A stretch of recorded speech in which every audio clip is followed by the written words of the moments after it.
as gunshots echo across the wind-swept, snow-covered reaches of the wild Northwest, Quaker puffed wheat and Quaker puffed rice, the breakfast cereal shot from guns, present the challenge of the Yukon. It's Yukon King, swiftest and strongest lead dog of the Northwest, blazing the trail for Sergeant Preston of the Northwest Mounted Police in his relentless pursuit of lawbreakers. On King! On, you Huskies! Gold discovered in the Yukon. A stampede to the Klondike in the wild race for riches. Back to the days of the gold rush, with Quaker puffed wheat and Quaker puffed rice, bringing you the adventures of Sergeant Preston and his wonder dog, Yukon King, as they meet the challenge of the Yukon.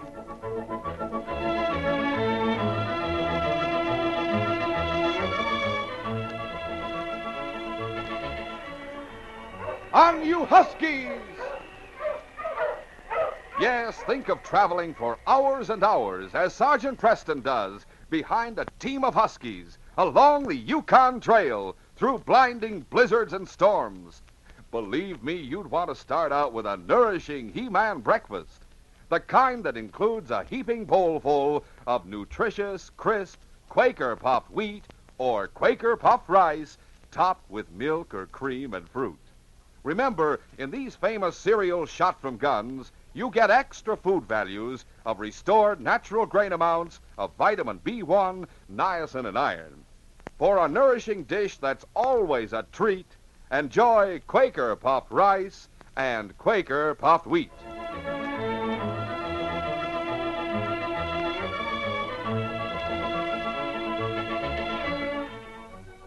Tom Leighton and his older brother Frank had come to the Yukon Territory during the first year of the gold rush and had staked a claim outside of Selkirk. Frank, who was 31, was 10 years older than Tom, and since the death of their parents a few years before, Frank had looked after his younger brother as best he could. The first year, they had netted several $1,000s from their claim, and Frank had opened a joint account at the bank so that the funds were available to either of them. During the winter that followed, Tom, with plenty of time on his hands, had begun to spend a great deal of it at the cafe. One spring day, Frank went to the bank and approached the cashier. Why, hello there, Frank. Well, I guess you're all set to work your claim again now that the thaw is here. That's right, Mr. Davis. But this season we're going to go at it differently. That is, on a bigger scale. Good, good. Hope you have lots of luck. Thanks. Now, look, I got the Dawson City newspaper in the mail that came through this morning. Yeah? There's a company advertising some kind of new mining equipment they bring in from the States. I'd like to arrange to have you send a draft for $4,000 to them. I'll give you an order to go along with it. 4,000, you say? That's right. Well, the close to 7,000 Tom and I have in our account ought to be good for a draft of that amount. When have you had a statement last on your account, Frank? Last month, before I went to Whitehorse. I just got back yesterday. Well, I happened to check your account just before you came in, Frank. Comes to only $4,100. What? There must be some mistake. No, there's no mistake. If you send that draft, it'll leave you with a balance of only 100. Wait a minute. There's something wrong someplace. No, there isn't. Your brother Tom has withdrawn well over 2,000 during the past month. Tom did? That's right. He drew several hundred at a time. I hate to say this, Frank, but I hear Tom's been doing a lot of gambling lately at the cafe. He took out 200 about 2 hours ago. Sorry to tell you, but... Glad you did, Mr. Davis. Thanks. Forget about making out that draft for the time being. I'll go find Tom and have a talk with him. So long, Frank, and come in again.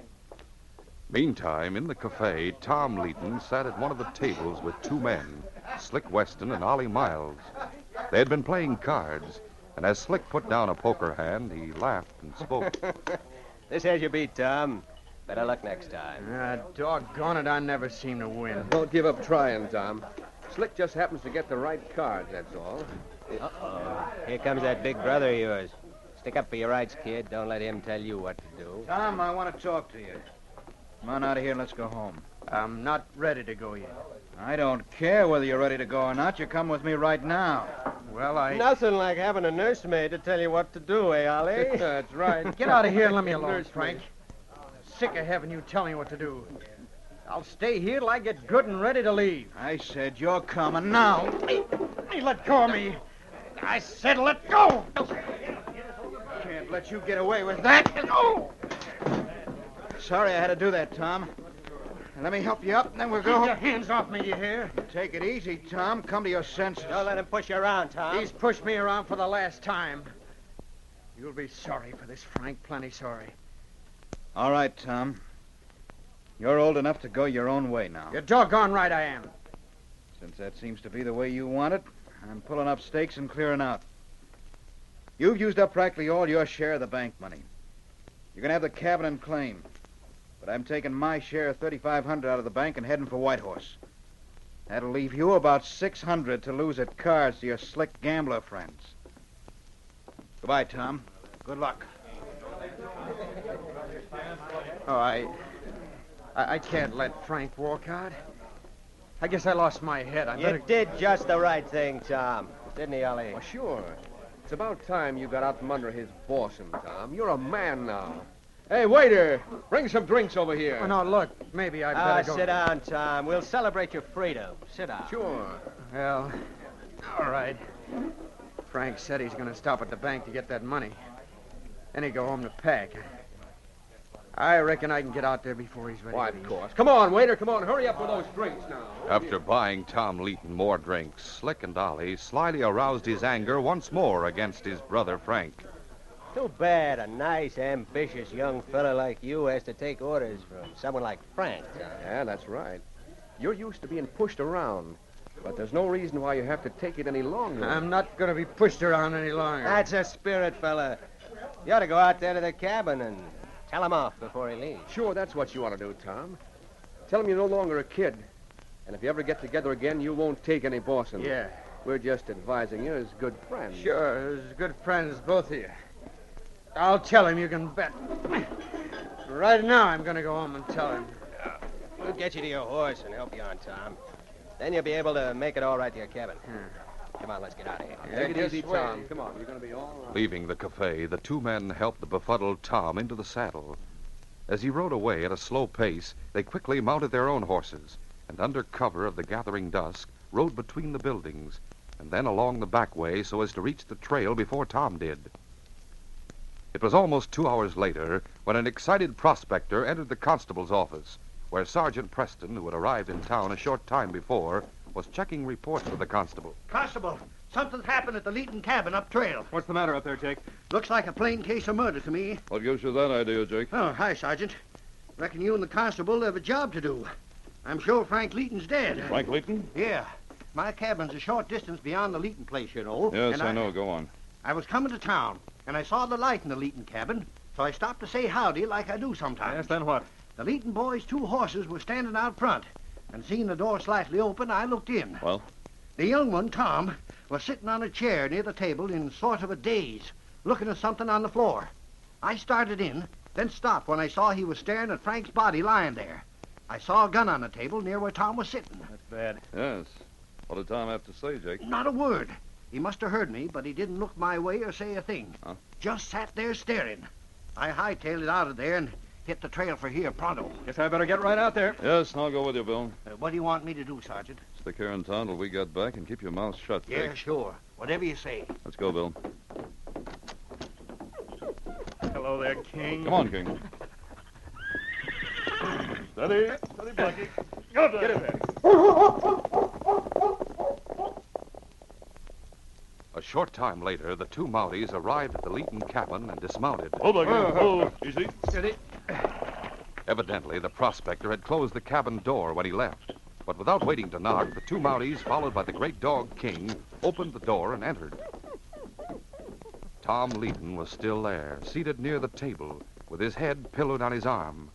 At the sound of the closing door, he raised his head, and for a brief moment stared dazedly at the two Mounties who stood before him. Then understanding came into his eyes, and a break came into his voice as he spoke. Sergeant Preston, I'm glad to see you. Frank, he's dead. Yes. Yes, he is, Tom. Shot in the back. This gun on the table. Guess this is the murder weapon, Sergeant. One bullet fired. What happened, Tom? I don't know, Sergeant. Sergeant Preston and the Thinking I had constable no- listened intently as Tom told what had happened at the cafe. A look of disbelief crossed the constable's face as Tom talked. When the young man had finished, the constable said, Tom, are you sure you didn't come out here with the intention of keeping Frank from leaving with all that money? No. I admit I was still sore at first, but Now, look, Constable, you don't think I shot Frank, do you? What I think, one way or the other, doesn't matter right now, Tom. The fact is, circumstances are dead set against you. But I didn't do it. I couldn't. You were angry and you were drinking, Tom. Under those conditions, anything could have happened. No, The constable's right, Tom. We'll have to take you back and hold you on suspicion of murdering your brother. We'll continue our adventure in just a moment.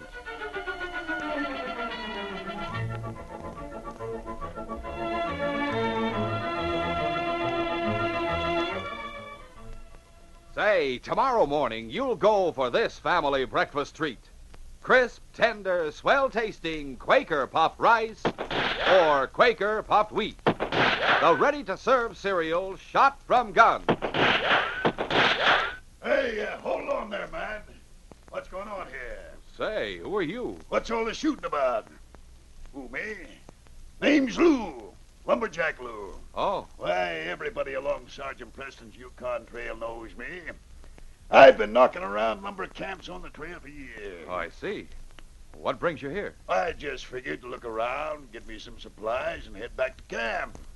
Then I heard all this ruckus. Well, Lou, that shooting you heard now was just me explaining about the keenest tasting breakfast ever. Oh? Namely, rice or wheat shot from guns. Huh? You see, we load huge guns with choice, sun-ripened premium grains of rice or wheat. Then these guns are exploded. Out come big, giant grains 8 times normal size. They're magnified, crispified, shot through and through with bang-up nut-like flavor, too.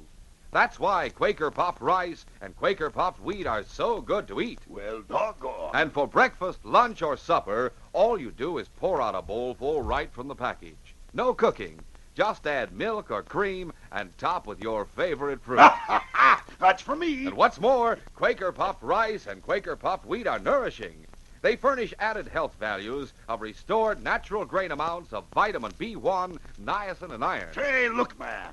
Where do I get me a couple of packages of this here rice and wheat shot from guns? At the nearest grocery store. And fellas and girls, here's a tip for you, too. Tell Mom that delicious Quaker puffed rice and Quaker puffed wheat come only in the big Quaker red and blue package. A fine, modern package with a sealed inner lining in order to doubly protect the flavor and crispness until it hits your table. That's why the original, crisp, fresh wheat or rice shot from guns is never sold in bags or bulk.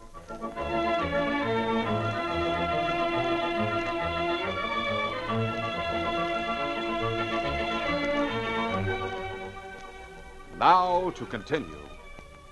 Sergeant Preston and the constable took Tom to jail.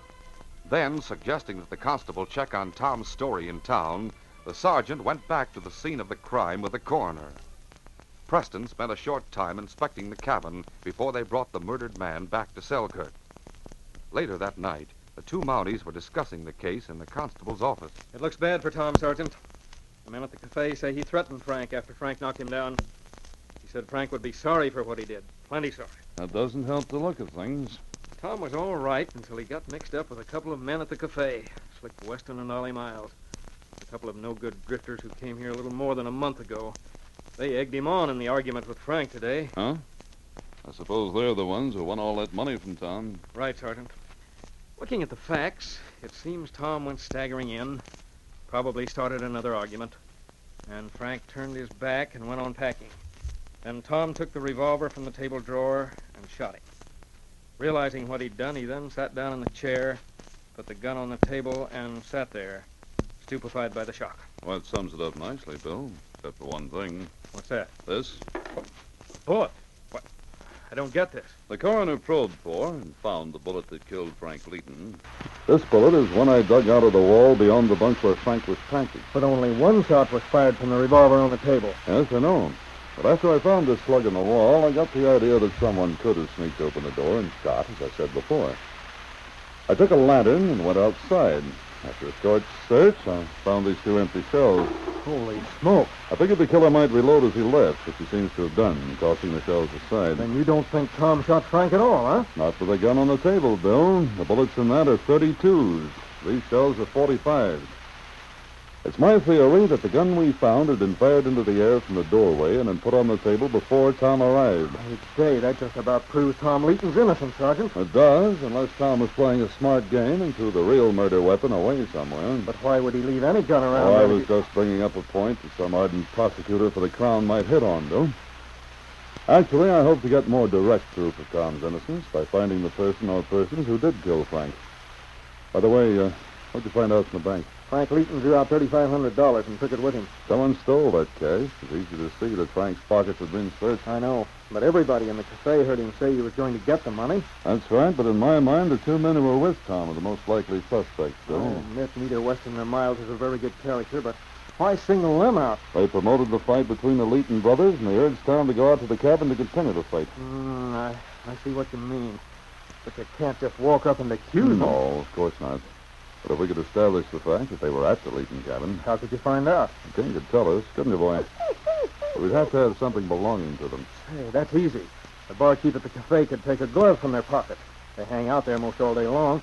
They usually stay there until closing time. I'll go and try to get those gloves for you now. Good. By the way, where do those 2 men live? In the hotel, right next to the cafe. I'll be back in a little while, Sergeant.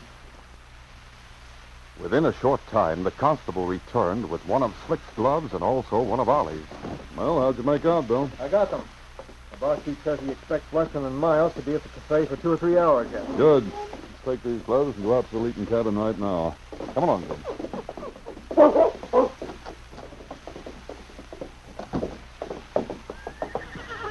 Steady, Bunky. Come on, get her there.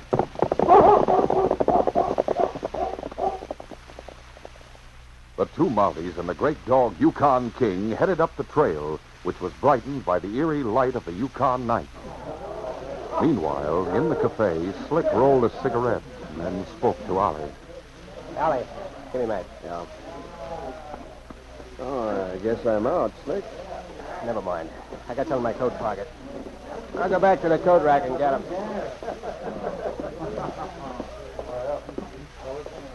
Yeah. That's funny. Hey, Ollie, come here a minute. Yeah, sure. What's up, Slick? One of my gloves is missing. I know they were both here, and it isn't on the floor. Well, maybe it did fall. Somebody picked it up and put it in one of my pockets by mistake. Our coats are the only ones hanging here. I'll look. Hey, one of mine is gone too, Slick. That's sure a funny one. I don't like it, Ollie. Nothing to worry about. After all, we can afford to buy new gloves. I've been around the Yukon long enough to learn a thing or two. Remember we heard Sergeant Preston, that dog of his in town? Yeah, but what's A short time ago, I saw the constable come in here. I didn't pay much attention to him till I saw him go out. He got those gloves and took them with him. Means only one thing. What's that? That Preston isn't convinced Tom Leeton shot his brother. And he's suspicious of us. What gives you that idea? Our gloves won't... Our gloves would give his dog a scent to follow our scent. If he starts sniffing around at the cabin, he'll bring the Mounties straight back here to us. Preston will know we were out there. What are we going to do? Go right out along the trail. If we see him coming back, we'll ambush him. Let's get going right now. At the cabin, King quickly picked up the scent after sniffing the 2 gloves. Sergeant Preston and the constable rode behind King as he followed the trail. By thunder, Sergeant. Weston and Miles were out there. Yes, this proves it. Let's hurry. King's getting too far ahead of us. Get up, Get up there. Slick and Ollie had gone a short distance along the trail toward the Leeton cabin after making inquiries and finding out definitely that Preston and the constable had gone up the trail. They turned off and rode into a shallow gully about 100 yards back from the trail. There, they pulled to a stop. Whoa. They'd be perfect targets against the light of the skyline as they come down the trail, Ollie. Yeah. And this gully is just about deep enough so they can't see the tops of the horses' heads. Yeah, we're in the shadows anyway. They wouldn't notice in this dim light. Get your gun ready. We'll be all set when they show up. All right. Listen. Must be Preston's dog following our trail. Yeah, it is. And look there. I can see those 2 Mounties coming back along the trail now. Yeah. One's riding a little ahead of the other. I'll take the front one. You aim for the one in the back, and don't miss. I'll get set. When they get opposite here, let them have it. Slick had been smart enough to take up their positions so that the slight wind was blowing from the trail toward them. He figured that would keep King from getting their scent from the gully. But Slick forgot one thing. The intelligent dog reached the place where the two crooks had come up the trail a few minutes before and had turned off. It was the same scent he was following, but much fresher and stronger. King stopped, sniffing and whining in puzzlement. A short way up the trail, the two Mounties moved along toward the spot which would be advantageous for Slick and Ollie to shoot them down. Suddenly, Preston quickly pulled to a stop. Whoa, Blackie. Hold on, Bill. Whoa there. What's up? Keep your voice down. Look at King, the way he's acting. He's lost the scent, looks like. No, I'd say he's found the fresher one. Look, King's starting back at an angle, going over toward that gully there. Pull in behind that big boulder on the side of the trail. Hurry, get up, Blackie. Get up. Come on. Oh, Blackie, both of us. I could be mistaken, Bill. Might be the fresh scent of a bear or something that's taken King's attention for the moment. It's very unusual for him to start following one scent and then pick up a different one. Why don't we just ride on and investigate? If by any chance those crooks found out we were trailing them, they might try an ambush. Now, you wait here. I'll circle around through the brush at this end of the gully and see what I can find out. In the gully, Slick and Ollie had their eyes fixed on the approaching Mounties at the time, so they didn't notice when King stopped and then started to follow the fresh scent. They saw the Mounties stop suddenly and then make for the boulders. They went behind that big boulder. You think they... Wait a minute. Look at that dog acting up. He's going around in a circle, seems like. Fool. He's found our fresh scent. He'll trail us here. Keep your eye on that boulder up there. I'll watch the mud. As soon as he gets close enough, I'll plug him. Slick and Ollie waited, ready and tensed for action. After King left the trail, his outline was no longer visible, and Slick had a hard time making out the gray of his figure against the brush as the dog moved toward the gully. Suddenly, Ollie, watching the boulder, saw the constable. Ollie quickly fired. Hey, you fool! Now they know we're here. You take care of them. I gotta get a line on the dog. As the first shot sounded, King, realizing he had found his quarry, barked loudly. Then started on the run toward the gully. Now I see that mutt. Here he comes running. I'll fix him. I got him. Drop those guns. What the... Hey, one of the Mounties, right behind us. I'll get him. Oh, you don't? Oh! I'm hit. How for you? I told you to drop that gun. For a brief moment, the two men struggled for possession of Slick's gun. Then Preston got it and threw it up on the bank. That's that. This is for what you did to my dog. I'll kill you for that. Need any help, Sergeant? Oh, this will be a pleasure. Slick was as big as Sergeant Preston, but he soon realized the Mountie had muscles of steel, superpowered by his intense anger because of King. Fear filled Slick's mind as he tried to ward off the sledgehammer blows Preston rained upon him. Finally, after a smashing blow to the jaw, Slick went down, groveling. Wait, I'm through. Can't take any more. Get up, I'm not through. No, I can't breathe. Hold on, Sergeant. Take it easy. Get back in the dirt where you belong. Sorry, Bill. But when I thought of King... Yeah, I know. I'll watch these two, though they don't need it. Go find King, Sergeant. All right, Bill. Leaving the gully, Sergeant Preston walked with heavy heart to the spot where King lay on the ground. The Mountie knelt beside the still gray dog, and almost afraid to learn the worst, hesitatingly reached down to feel for King's heartbeat. A catch came into Sergeant Preston's voice as he spoke softly. King, boy, I can't believe. What? King, you're not dead. Oh, As his fella. devoted master's hand touched him, the great dog raised his massive head. And then, as Preston started to examine him hurriedly, King shakily rose to his feet and with a whine of assurance licked Preston's hand. Oh, thank heaven the bullet just creased you, fella. Bill! Bill, King's all right! Can you walk all right, fella? Come on. Let's go back to the gully, King. Gosh, I'm sure glad about King. Going to be all right, Bill. I searched these two. Slick had the stolen money with him. They were ready for a quick getaway. You can't prove anything. You have the money stolen from the murdered man, and what's more, you tried to kill us because you realized we suspected you. That's right. I'll take you in for attempted murder, but I'm sure we'll soon get proof enough so that you'll both hang for the murder of Frank Leeton. No, my bullet went into the wall. You Shut up, Ollie. So it was your bullet I dug out of the cabin wall, eh? Yes, that's right. We both fired at Frank, but Slick's gun fired a second before mine. Frank had his back to us, and he was falling when I fired. He's lying. Frank was killed by a bullet from the gun on the Keep table. right on, Slick. Everything you say cinches the case against you. You see, no one but the killer knew about that gun on the table. This sure clears Tom Leeton. Yes. Slick, You and Miles are under arrest in the name of the Queen for the murder of Frank Leeton. All right, Bill, let's get them back to town. This case is closed.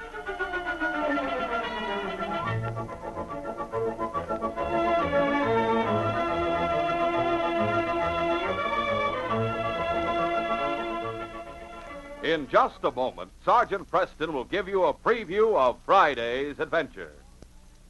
Come and get 'em! Yes, fellas and girls, they're waiting for you. The exciting Sergeant Preston Yukon Trail cutout models are yours for the asking when you ask for delicious Quaker puffed wheat or Quaker puffed rice. There's no waiting, no box tops, no coupons. They don't cost you a single extra penny. The 59 exciting Yukon Trail models come on 8 different new packages of Quaker puffed rice and Quaker puffed wheat. The swell-tasting cereals shot from guns. With these models, it's just like hitting the Yukon Trail with Sergeant Preston and King. You get models of Sergeant Preston's dog sled and team of huskies. You get a Yukon Trail gold mine and a lumber camp.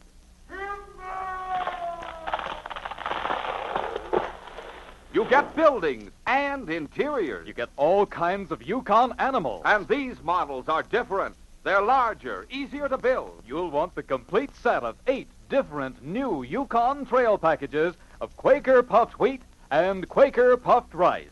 The original crisp, fresh, shot-from-gun cereal that is never sold in bags or bulk. Build your complete Yukon Trail right away. They're at your grocer's now. Hurry!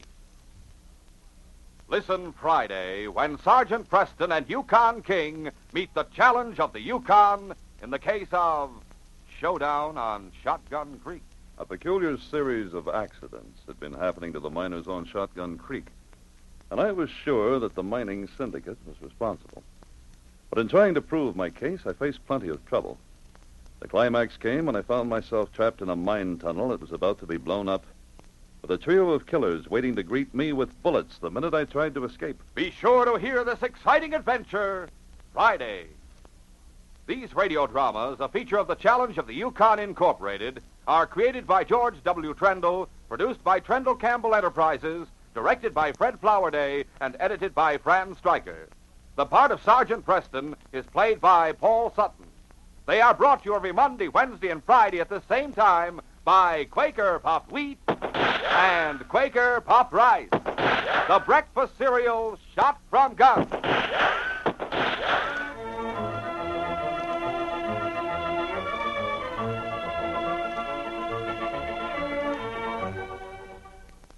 Remember, for delicious hot breakfast, enjoy Quaker Oats.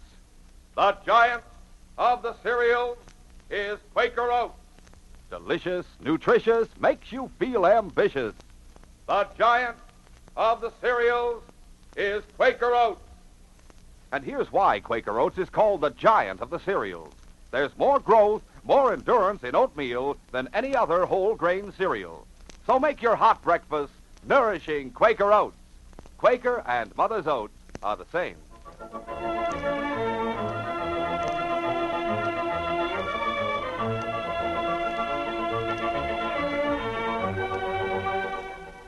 This is J. Michael wishing you goodbye, good luck, and good health from Quaker puffed wheat and Quaker puffed rice. So long. This is ABC, the American Broadcasting Company.